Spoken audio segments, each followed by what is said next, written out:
안녕하세요. 예수비전 성결교회 안희환 목사입니다. 교회는 제 교회가 아니죠. 예수비전 성결교회 하라더라도요. 교회는 저에게 장로님들의 교회도 역시 아니죠. 또 권사님들, 집사님들, 성도님들의 교회도 아닙니다. 교회는 전부 다 모든 교회가 100% 예수님의 교회입니다. 주인은 딱 한 분 예수님 뿐이십니다. 나머지는 다 종들일 뿐입니다. 만약에 담임 목사인 제가 예수님보다 더 주목을 받는다면 그건 잘못된 거예요. 그건 이단이에요. 그건 사이비예요. 그리고 담임 목사인 제가 아무리 성도들이 잘 따라준다 하더라도 말씀에서 어긋난 것을 하는데도 따라주면 그건 문제가 있는 거예요. 그래서 성도들 보고 종종 이야기를 끄집어냅니다. 제가 하나님의 말씀에서 어긋난 가르침을 주거나 어긋난 행동을 드러내면 여러분 절대로 저를 따르지 마십시오.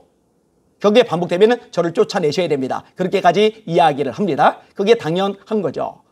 자, 예수님이 뭐라고 말씀하셨어요? 내 집은 만민이 기도하는 집이라. 내 집은 만민이 기도하는 집이라. 예수님께서, 우리 주인께서 그렇게 말씀하시는데 종 따위인 제가 누구는 예배 드리러 와도 되고 누구는 예배 드리러 오면 안 된다. 오늘 몇 명까지만 예배 드리러 와라. 이렇게 말할 수는 없는 거예요. 그래서 누구나 와서 예배 드리십시오. 이렇게 말한 겁니다. 특별히 코로나19 상황 속에서 코로나19 때문에 죽는 사람들보다 우울증 때문에 절망과 좌절에 빠져서 정서적인 충격과 아픔 때문에 죽는 사람들이 그렇게 많아요. 자살자들이 그렇게 많아요. 화장장에 화장하려면 기다려야 될 만큼 그렇게 대기자들이 많은 거예요. 그만큼 이 정서적으로 혼탁한 거죠.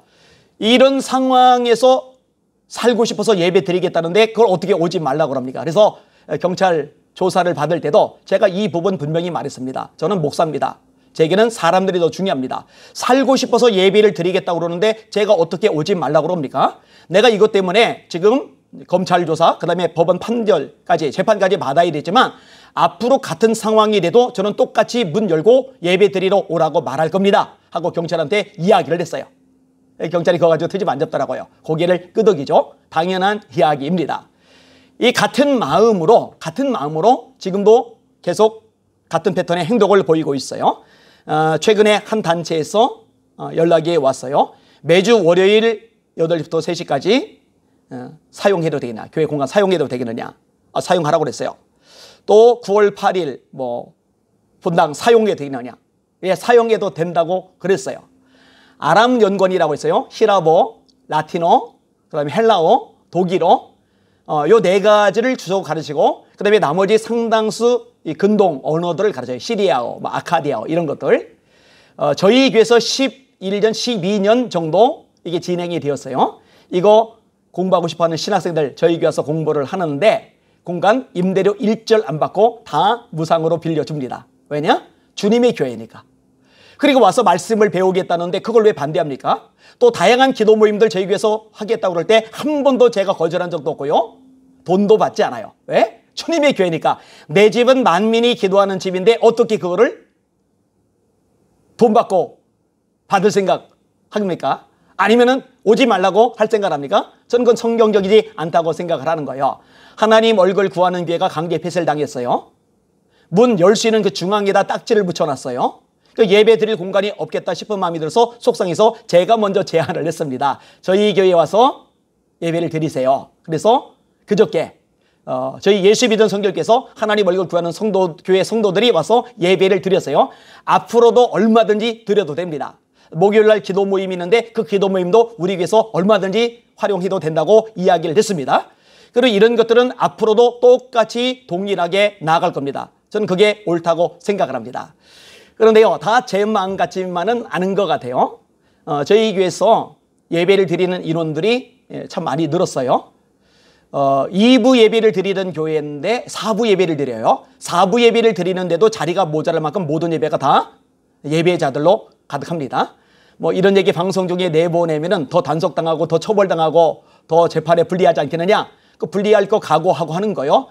다니엘처럼 숨기고 싶지 않아요. 창문 열어놓고 봐라, 볼 테면 봐라 하듯이 저는 그렇게 하고 싶은 마음이 들었기 때문에 이렇게 과감하게 이야기를 끄집어내는 겁니다. 근데 문제는 뭐냐? 주차장이 문제예요. 주차할 데가 없어서 빙빙 돌다가 그냥 돌아가는 성도들이 많아요. 수요일, 금요일 같은 때는 딱지 떼는 성도들이 그렇게 많아요.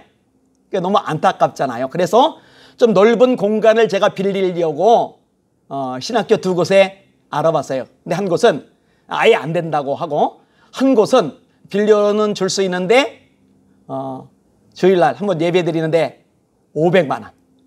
500만 원. 그러면은 4번 예배를 드리면은 2천만 원, 5번 예배를 드리면 2,500만 원. 와, 너무 세다는 생각이 들었어요. 사실은 한 돈 1,000만 원 정도만 해도 그냥 한번 해볼까. 우리 성도들 편의를 생각해서. 그런데 2천만 원, 2,500만 원 되면은 또 다른 단위죠. 그 돈 가지고 다른 어려운 교회들 많이 도울 수가 있잖아요. 그래서 결국은 제가 그건 더 진행을 못했어요.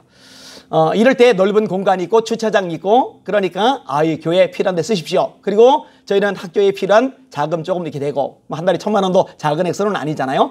그러면 서로 윈윈이 될 것 같은데 사실 그것도 제 마음하고는 다르네요. 저 같으면 그냥 무상으로 쓰라고 다 어디든지 다 내줄 것 같은데 이게 쉽지만은 않은 것 같아요. 뭐 그 학교 이름은 언급하지 않도록 하겠습니다. 다시 원점으로 돌아가겠습니다. 저는요, 옛날이든 지금이든 우리나라든 외국이든 또 교단 초월해서 어느 교단이든 간에 어느 교회든 간에 주님의 말씀대로 주님의 명령대로 하는 것이 옳다라고 생각을 합니다. 내 집은 만민이 기도하는 집이라. 예수님이 그렇게 말씀하셨다면 누구나 와서 예배 드려라. 누구나 와서 기도해라. 이렇게 할 수 있어야 된다고 생각을 합니다. 등록되지 않은 신자는 오지 마시오. 이런 얘기 듣고 상처받았던 성도들이 생각보다 많더라고요. 그 다음에 인원을 제한해서 요 인원까지만 하고 다른 사람 오지 마시오. 그래서 예배를 드리러 예배당 앞에까지 갔다가 예배당 앞에서 쫓겨난 사람들도 생각보다 많더라고요. 정치 권력이 세상 여론이 사람들 눈치가 예수님의 말씀보다 더 앞서는 모습이 아닐까. 저는 그렇게 생각할 수밖에 없습니다. 그러지 말고 제발 하나님의 말씀을 다른 무엇보다 우선시에 두는 한국 전체 교회가 되었으면 하는 마음이 간절합니다. 한국교회 전체가 그렇게 하면은요, 지금처럼 정치 권력이 교회를 예배를 찍어 누르고 압박하고 짓밟고 우습게 여기는 일은 불가능했을 겁니다. 우리가 그 빌미를 내준 셈이 돼버렸죠. 안타깝고 속상하고 눈물이 납니다. 사랑하는 시청자 여러분, 우리 주님만 바라봅시다. 그리고 말씀대로만 합시다. 성경대로만. 그게 우리 절대적인 기준입니다. 베드로와 요한이 전도하지 말래요. 세상 권력이 명령하는 거죠. 근데 뭐라고 말하죠? 하나님 앞에서 너희 말 듣는 것이 하나님 말씀 듣는 것보다 옳은가 판단하라. 우리는 보고 들은 것을 말하지 아니할 수 없다. 성도들도 마찬가지입니다. 전도하면 그냥 두지 않는다고 가둔다고 때린다고 죽인다고 협박을 하는 상황인데 정말 큰일 날 상황인데 근데 모여서 기도를 해요. 기도 내용이 뭔지 아세요? 정치 권력이 전도하지 말라는데 담대히 전도하게 해달라는 기도 있잖아요. 주여 이제도 저희 위협함을 굽어보셨고 담대히 하나님의 말씀을 전하게 하시오며 손을 내밀어 병을 낫게 하셨고 표적과 기사가 거룩한 종 예수의 이름으로 이루어지게 하옵소서. 빌기를 다음에 모인 곳이 진동하더니 무리가 다 성령이 충만하여 담대히 하나님의 말씀을 전하리라. 성령이 충만하니까 담대히 하나님의 말씀을 전하리라. 정치 권력은 전도하지 마 그냥 두지 않을 거야. 그런데 담대히 전도하는 거예요. 주님의 말씀이 우선이니까. 맞습니다. 주님의 말씀이 최우선입니다. 날마다 주님의 말씀대로 살아갑시다. 할렐루야.